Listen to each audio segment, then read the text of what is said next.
योग ज़्यादा बेटर है या जिम ज़्यादा बेटर है? इसको लेके अनेकों लोगों के मन में बहुत सारे प्रश्न होते हैं और इस प्रश्न का जवाब आज मैं इस वीडियो के माध्यम से देने वाला हूँ।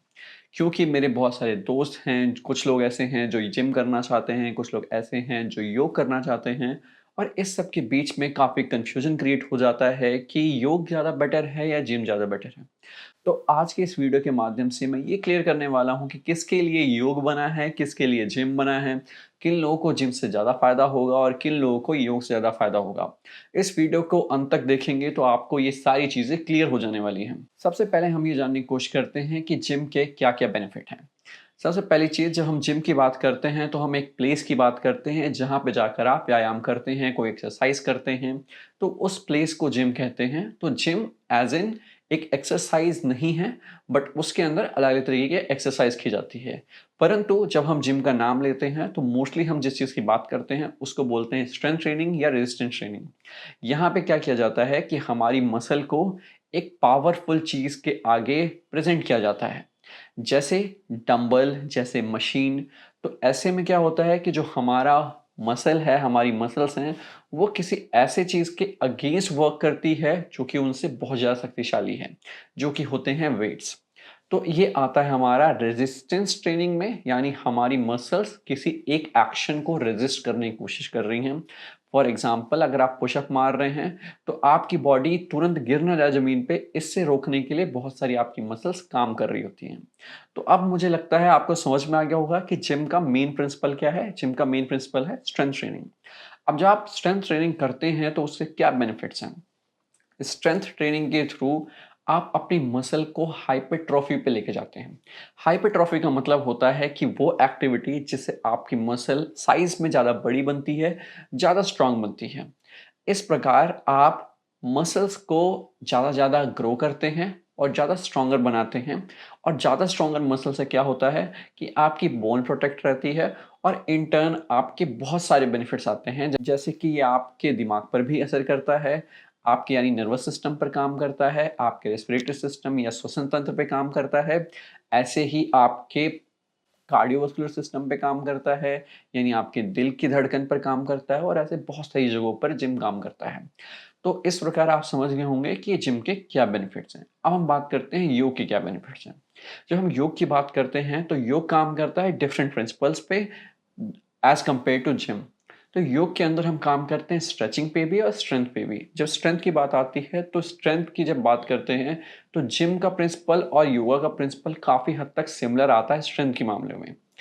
यहाँ पर बस डिफरेंस ये होता है कि जब हम योगा करते हैं या योग करते हैं, तो यहाँ पर आप किसी बहुत ज़्यादा वेट को अलग मात्रा में ना ले जाते हुए आप अपनी बॉडी को, ग्रेविटी को यूज़ करते हैं एज़ ए रेजिस्टेंस। यानी आपकी जो मसल होती हैं, वो आपके बॉडी वेट को ओवरकम करने की कोशिश करती हैं और उसके साथ-साथ गुरुत्वाकर्षण बल या ग्रेविटेशनल फोर्स को ओवरकम करने की कोशिश करती हैं।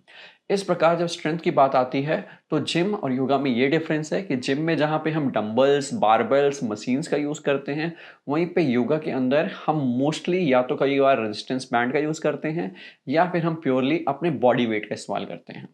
तो इस प्रकार अब आपको क्लियर हो गया होगा कि योगा के अंदर भी स्ट्रेंथ ट्रेनिंग इंक्लूडेड होती है। जब हम स्ट्रेंथ की बात करते हैं तो स्ट्रेंथ काम करता है 3 टाइप के कॉन्ट्रैक्शन मैकेनिज्म पे। एक होता है आपका आइसोमेट्रिक स्ट्रेंथ, एक होता है आपका इसेंट्रिक स्ट्रेंथ, एक होता है कॉन्सेंट्रिक स्ट्रेंथ। जब आप जिम करते हैं तो इन तीनों का इस्तेमाल करते हैं और ऐसे ही जब योगा करते हैं तो भी आप इन तीनों का इस्तेमाल करते हैं। यानी कि जिम और योग में कुछ चीज़ों में काफ़ी समानता है। पर जहाँ पर योग थोड़ा अलग डायरेक्शन में जाता है वो है स्ट्रेचिंग।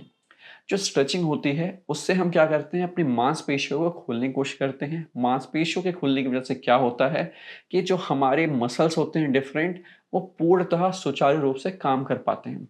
तो आप ये समझिए कि अगर आप योगा में जाके तो आप ये समझिए अगर आप जिम में जा रहे हैं और आपकी कोई मसल है, वो पूरी तरीके से स्ट्रेच नहीं हुई है, पूरी तरीके से अपनी सही प्रॉपर्टीज़ पर नहीं है, तो शायद आप उसका पूरा यूटिलाइज़ेशन ना कर पाएँ और कई बार एक कंपनसेशन फिनोमेना हो रहा हो, यानी कि जिस मसल को काम करना है, वो मसल ना काम कर रही हो और उसकी जगह कोई और मसल काम कर रही हो और ऐसे में इंजरीज़ आने के चांसेस काफ़ी ज़्यादा होते हैं। तो अब मैं डिफ़रेंस तो अब मैं बात करने वाला हूँ कि जिम और योग में सबसे बड़ा डिफरेंस क्या है। जब जिम और योग की बात करते हैं तो सबसे बड़ा डिफरेंस होता है आपका इंजरी मैकेनिज्म या इंजरी प्रिवेंशन मैकेनिज्म, यानी कि आप कैसे चोट से खुद को बचा सकते हैं। जब योग की बात आती है तो आप अपने आप को पूर्णतः चोट से बचा सकते हैं, क्योंकि इसमें ज़्यादातर जो एक्सरसाइज है, ज़्यादातर जो आसन हैं, ज़्यादातर जो क्रिया हैं, वो आपको चोट से बचाती हैं और आपके जॉइंट्स को मजबूत बनाती हैं, जॉइंट्स में ब्लड सप्लाई को इम्प्रूव करती हैं। इसकी वजह से योग के अंदर आपको चोट आने के चांसेस बहुत ज़्यादा कम होते हैं। वहीं पे अगर हम जिम की बात करें तो वहाँ पे आपने सुना होगा अपने आसपास कि बहुत सारे लोग जिम की वजह से चोटिल हो गए। ये चीज़ मैंने खुद भी नोटिस करी है कि मेरे दोस्तों में, मेरे आसपास के लोगों में ये बात काफ़ी कॉमन है कि वो खुद बताते हैं कि मैं 200 किलो का डेडलिफ्ट उठा रहा था, पर उसके बाद मेरी बैक चली गई, मेरा पैर चला गया। तो ये जब चीज़ें आप सुनते हैं, कई बार आपको लगता है कि ये बहुत नॉर्मल चीज़ है, पर ये नॉर्मल नहीं है। इसकी वजह से बहुत सीरियस इम्प्लीकेशंस हो सकते हैं और कई बार लोगों को बहुत ज़्यादा खामियाजा भी भुगतना पड़ सकता है। तो मैं ये नहीं कह रहा हूँ कि जिम बुरा है, पर आपको ये पता होना चाहिए कि आप इंजरीज़ को प्रिवेंट कैसे कर सकते हैं। जब बात आती है योग की तो वहाँ पे इंजरीज़ नहीं होती हैं, पर जिम में इंजरीज़ हो जाती हैं। इसका एक और रीज़न होता है। क्या होता है कि जब हम जिम करते हैं तो हमारी बॉडी पूरी तरीके से एक्टिव नहीं होती। हाँ, हम जब जिम करते हैं तो कई बार हमारी बॉडी पूरी तरीके से एक्टिव नहीं होती, क्योंकि जो हमारे रिसेप्टर्स होते हैं, जो हमारे शरीर में सिग्नल को समझते हैं कि कौन सी एक्सरसाइज़ हमारी बॉडी कर रही है, वो कई बार सही तरीके से एक्टिव नहीं होते हैं। अगर आप इस चीज़ को समझना चाहते हैं तो आप ये समझें कि एक हमारा गोल्जी टेंडन ऑर्गन होता है या फिर हमारे कुछ डिफरेंट ऑर्गन्स होते हैं, जो इस चीज़ को डिटेक्ट करते हैं कि हमारी बॉडी में किस जगह पे क्या मूवमेंट हो रहा है। इसको हम मेनली बोलते हैं प्रोप्रियोसेप्टर्स। तो ये प्रोप्रियोसेप्शन का काम करते हैं। अगर आपको प्रोप्रियोसेप्टर नहीं पता, प्रोप्रियोसेप्शन नहीं पता, मैं सिंप्लीफाइड वर्ज़न में बताने की कोशिश कर रहा हूँ। पर वो लोग जो मुझे ये कहने आएँगे कि मैं गलत कुछ बता रहा हूँ इन्फॉर्मेशन में, उनके लिए ये टर्म्स यूज़ कर रहा हूँ। वो चाहें तो इसके बारे में इंटरनेट पे जाके ज़्यादा पढ़ सकते हैं। तो हम बात करते हैं प्रोप्रियोसेप्टर की। जब प्रोप्रियोसेप्टर की बात आती है तो प्रोप्रियोसेप्टर्स हमारी बॉडी में असेस करते हैं कि कौन-सी मूवमेंट हो रही है और कैसे हमारा जॉइंट किस पोज़ीशन में है। जब हम जिम करते हैं तो आप इस चीज़ को नोटिस करिए कि हम सिर्फ़ और सिर्फ़ किसी एक मसल ग्रुप को एक्टिवेट करते हैं। परंतु कभी आप रियल लाइफ़ में किसी भी जिम एक्टिविटी को कर पाते हैं? आप सच-सच बताइए कि जब भी आप बहुत सारी एक्टिविटी जो जिम में जाके परफ़ॉर्म करते हैं, मशीन के साथ परफ़ॉर्म करते हैं, डंबल्स को उठा के परफ़ॉर्म करते हैं, क्या उससे सिमिलर कुछ भी पिछले 10 लाख साल में, 40 लाख साल में इंसानों ने कभी किया है? एक्चुअली इसका जवाब है नहीं। इंसानों ने कभी भी सिर्फ एक मसल ग्रुप को एक्टिवेट करने वाली चीज़ें नहीं करी हैं। हम हमेशा से ऐसी एक्टिविटीज़ करते थे जिसमें बहुत सारी मसल एक साथ एक्टिवेट होती है।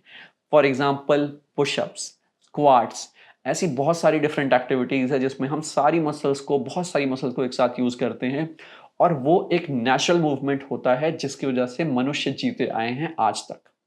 इसी प्रकार जब हम योग को करते हैं तो आप देख सकते हैं एक-एक आसन, एक-एक क्रिया जो हम योग के अंदर करते हैं, उनके अंदर बहुत सारी मसल एक साथ हम एक्टिवेट करते हैं।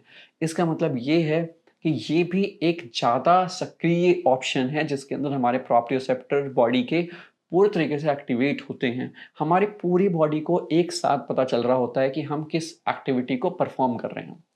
तो अगर आप इसको समझ नहीं पा रहे तो मैं एक एग्ज़ाम्पल लेता हूँ।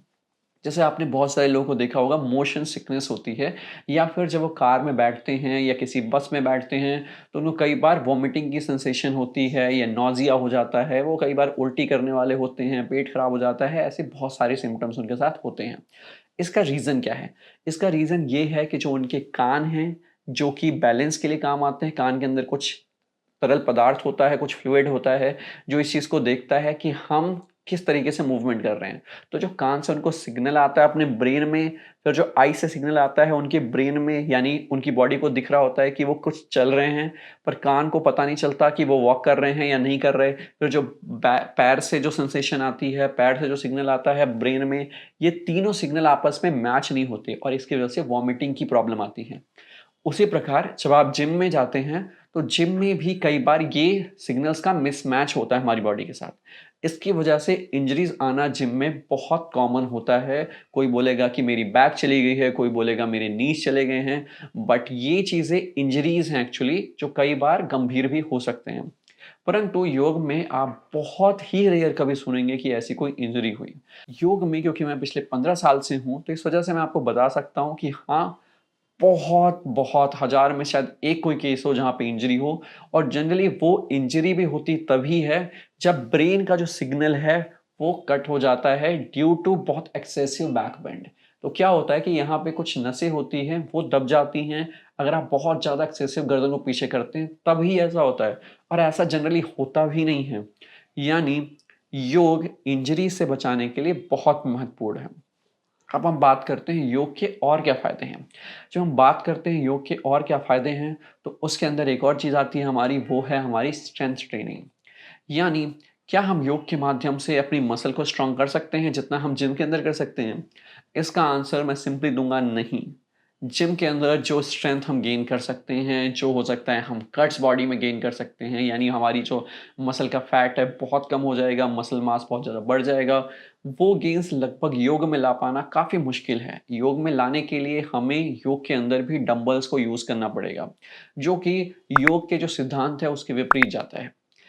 तो इस प्रकार जिम बेटर है जब आपको अपने एस्थेटिक यानी दूर से दिखने में आप कैसे दिख रहे हैं, उसके ऊपर काम करना है, तो जिम आपका काफ़ी बेटर हो सकता है, और आपकी बॉडी में ज़्यादा से ज़्यादा ज़्यादा ताकत लाने के लिए भी जिम आपके लिए बेटर हो सकता है।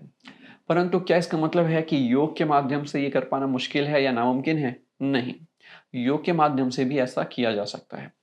आपको समझना होगा जब हम योग के अंदर कुछ एक्सरसाइजेस करते हैं, तब हम बहुत सारे आसन में जब जाते हैं, आते हैं, होल्ड करते हैं, इन सब टाइम पे अलग-अलग टाइम के हमारे स्ट्रेंथ के मैकेनिज़्म्स काम कर रहे होते हैं। इस प्रकार योग के माध्यम से भी लोग बहुत ज़्यादा अपने आप को शक्तिशाली कर सकते हैं। जैसे आपने देखा होगा कई सारे लोग हैंड स्टैंड कर पाते हैं, कई सारे लोग बहुत डिफ़िकल्ट आसन कर पाते हैं जिसमें बहुत ज़्यादा हाथ की ऊर्जा चाहिए, हाथ में ताकत चाहिए, आपके पेट में ताकत चाहिए। ये सारी चीज़ भी योग के माध्यम से इसलिए हो पाती है क्योंकि योग भी बहुत ज़्यादा ताकत आपको प्रदान करता है, यानी स्ट्रेंथ को योग भी काफ़ी हद तक बढ़ाता है। परंतु योग इस टाइप की स्ट्रेंथ बढ़ाने के लिए नहीं बना कि आपकी बॉडी काफ़ी बल्की दिखे, काफ़ी स्ट्रॉन्ग दिखे। योग इस हिसाब से बना है कि आपकी बॉडी को पूर्णतः एक्टिव रखे और आपकी बॉडी हेल्दी दिखे। आगे मैं आपको ये बताना चाहूँगा कि जब आपको क्विक रिजल्ट चाहिए, तब भी आपको जिम की तरफ जाना चाहिए। अगर आपको बहुत तेज़ी से फैट लॉस करना है, बहुत तेज़ी से मसल मास गेन करना है, उस सब चीज़ों के मामले में हो सकता है आपको जिम एक बेटर रिजल्ट दे। पर योग के माध्यम से भी वो चीज़ें आप अचीव कर सकते हैं, पर ये है कि योग हो सकता है 10 टू 15% वो थोड़ा-सा स्लोअर हो, क्योंकि यहाँ पे इंजरी प्रिवेंशन का ध्यान रखा जाता है, माइंडफुलनेस का ध्यान रखा जाता है, अपनी श्वास पे ध्यान रखा जाता है। तो इन सब चीज़ों के अलग तरीके से आपको फ़ायदे मिलते हैं। तो आपके ऊपर है, अगर आपको मसल मास तेज़ी से बढ़ाना है या फैट लॉस बहुत तेज़ी से करना है, इन 2 केस में जिम को मैं सलाह दूँगा। परंतु और कोई भी केस है, तो आप योग की तरफ जा सकते हैं। अब बात आती है कितने सारे लोग हैं जो योग का अभ्यास कर सकते हैं और कितने सारे लोग हैं जो जिम का अभ्यास कर सकते हैं। तो मैं आपको ये बताना चाहूँगा, जिम का अभ्यास करने वालों की संख्या करीब एक पॉपुलेशन के अंदर आई थिंक 50% के आस-पास होगी जो लोग जिम जा सकते हैं, यानी स्ट्रेंथ ट्रेनिंग का अभ्यास ढंग से कर सकते हैं। परंतु योग करने वालों की जो संख्या है, वो हमारी 90% से अधिक मिल जाती है, यानी 90% के आस-पास लोग हैं जो योग का अभ्यास कर सकते हैं, क्योंकि योग सबके हिसाब से इंडिविजुअलाइज़्ड हो सकता है। यानी अगर किसी को घुटने में प्रॉब्लम है, तो भी वो योग को एक डिफरेंट मॉडिफ़िकेशन के साथ कर सकता है। कोई प्रेग्नेंट लेडी हैं, तो भी वो योग का अभ्यास कर सकती हैं। कोई वृद्ध महिला हैं, वो भी इसका अभ्यास कर सकती हैं, और इस प्रकार योग बहुत सारे अलग-अलग तरीके के लोग कर सकते हैं। परंतु ये सेम बात मैं नहीं कह सकता जिम के लिए। जिम का एक स्पेसिफ़िक ग्रुप है, स्पेसिफ़िक फ़िटनेस है, जिसको आप देखते हुए ही जिम का अभ्यास कर सकते हैं।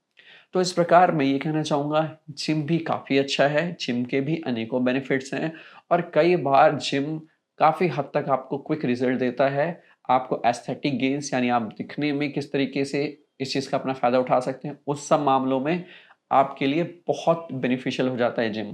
पर जब योग की बात करें तो yog is for everyone, yoga is for everyone. हर कोई इसका अभ्यास कर सकता है और किसी न किसी फ़ॉर्म में इससे काफ़ी सारे लाभ उठा सकता है। तो आई होप इस वीडियो के माध्यम से आपको क्लियर हुआ होगा कि जिम किसके लिए है, योग किसके लिए है, और अब आपको इस डाउट को क्लियर होने के बाद आप किसी को भी इस वीडियो को शेयर कर सकते हैं, उनको बता सकते हैं कि आखिर योग के क्या बेनिफिट्स हैं, जिम के क्या बेनिफिट्स हैं। मैंने इस वीडियो को कोशिश करी थी कि काफ़ी शॉर्ट रखूँ, काफ़ी सारी इन्फॉर्मेशन दूँ, परंतु अभी भी बहुत सारी इन्फॉर्मेशन बच गई है जहाँ पे मैं जिम और योग को कंपेयर कर सकता हूँ, पर ये वीडियो ऑलरेडी काफ़ी लंबी हो गई है। और अगर आपको कुछ नया जानने को मिला है, कुछ नया आप सीखे हैं, तो प्लीज़ आप इस चैनल को सब्सक्राइब करें, इस वीडियो को लाइक करें, कमेंट में बताएँ। अगर आपको कोई भी डाउट्स है, कोई भी क्वेरीज़ है, तो आप कमेंट में भी लिख सकते हैं। प्लस में हमने व्हाट्सएप पे एक ग्रुप भी बनाया है, जिसमें वैसे तो मैं बहुत कुछ नहीं पोस्ट करता हूँ, पर अगर किसी को कोई डाउट्स होते हैं, कोई क्वेरीज होते हैं, तो मैं उसके अंदर एक्टिवली उसका आंसर करता हूँ इंडिविजुअलाइज्ड बेसिस पे। तो अगर आप उस ग्रुप को ज्वाइन करना चाहते हैं, तो आप व्हाट्सएप के लिंक से ज्वाइन कर सकते हैं। प्लस में मैं एक और चीज़ बताना चाहूँगा कि मेरी बुक द योगा साइंस ये पब्लिश हुई है एक इंटरनेशनल पब्लिशर के साथ, जो वर्ल्ड के बिगेस्ट पब्लिशर्स में से एक है। तो अगर आप इस बुक को पढ़ना चाहते हैं, तो आप इस बुक को अमेज़न से ऑर्डर कर सकते हैं और ये बुक आपको वहाँ से ईज़िली मिल जाएगी। इसके काफ़ी अच्छे रिव्यूज़ हैं और मैंने इसके अंदर कैसे जिम और योग में क्या डिफ़रेंस है वो भी बताया है। और इसके साथ-साथ मैंने बहुत सारे रिसर्च आर्टिकल्स को साइट करते हुए योग कैसे करना है, योग कैसे नहीं करना है, योग के क्या बेनिफिट्स हैं, साथ में बहुत सारे डायग्राम्स भी मैंने दिखाए हैं, जिनको आप देख सकते हैं काफ़ी अच्छे तरीके से। तो अगर आप इस बुक को खरीदना चाहते हैं, तो आप खरीद सकते हैं। मैं इसका लिंक डिस्क्रिप्शन में या कमेंट सेक्शन में डाल दूँगा। मैं मिलता हूँ आपको अगली वीडियो में, तब तक के लिए अपना ध्यान रखें और इस चैनल को सब्सक्राइब करें। आपको मिलता हूँ मैं अगली वीडियो में, तब तक के लिए have a sigh of relief.